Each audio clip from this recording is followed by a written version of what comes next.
হায় হায় সব খেলার সেরা বাঙালির তুমি ফুটবল, সব খেলার সেরা বাঙালির তুমি ফুটবল। আহা কি মধু আছে ওই তোমার নামেতে বাবা ফুটবল, কি মধু আছে ওই তোমার নামেতে আহা ফুটবল।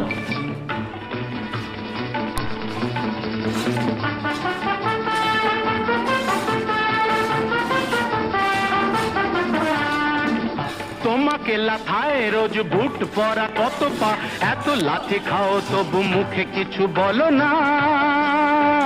পুড়ে মরো রোদ্দুরে কাদা মাখো বরসায়, পুড়ে মরো রোদ্দুরে কাদা মাখো বরসায়। মোহনবাগান অ্যাথলেটিক ক্লাব বা মোহনবাগান ফুটবল ক্লাব কলকাতার দেশের গর্ব, বাঙালির গর্ব।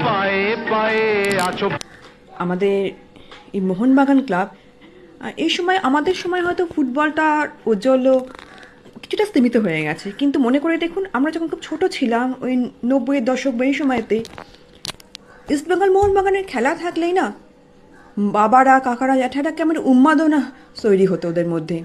চেঁচামেচি, এপাড়া ওপাড়া চেঁচামেচি, বাজারে ইলিশ চিংড়ির লড়াই, মানে অদ্ভুত একটা সিচুয়েশন, একটা অদ্ভুত একটা পরিবেশ তৈরি হয়ে যেত, তাই না?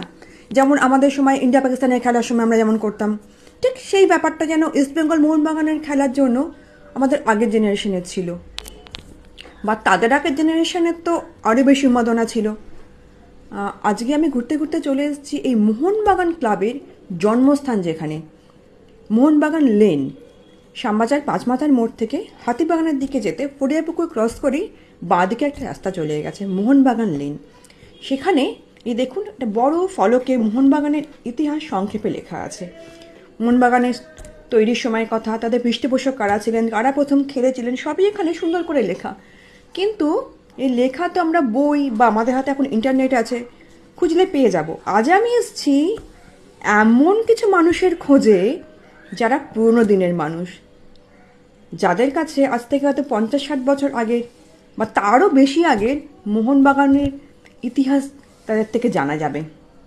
মোহনবাগানের জন্মলগ্নের মানুষ তো আমাদের এখন আর খুঁজে পাওয়া পৃথিবীতে সম্ভব নয়, কিন্তু যতখানি পুরনো মানুষ আমি পাই, আমি তাদের খোঁজে আজকে চলে এসেছি তাদের অভিজ্ঞতা শোনার জন্য। আর অবশ্যই তাদের মধ্যে কেউ খেলতেন, কেউ সাপোর্টার ছিলেন, কেউ আবার ইস্টবেঙ্গলের সাপোর্টারও ছিলেন। আর জানেনই তো ইস্টবেঙ্গল ছাড়া মোহনবাগান হয় না। চলুন খুঁজে নেওয়া যাক এমন কিছু মানুষকে এবং শুনে নেওয়া যাক তাদের অভিজ্ঞতা তাদেরই মুখ থেকে।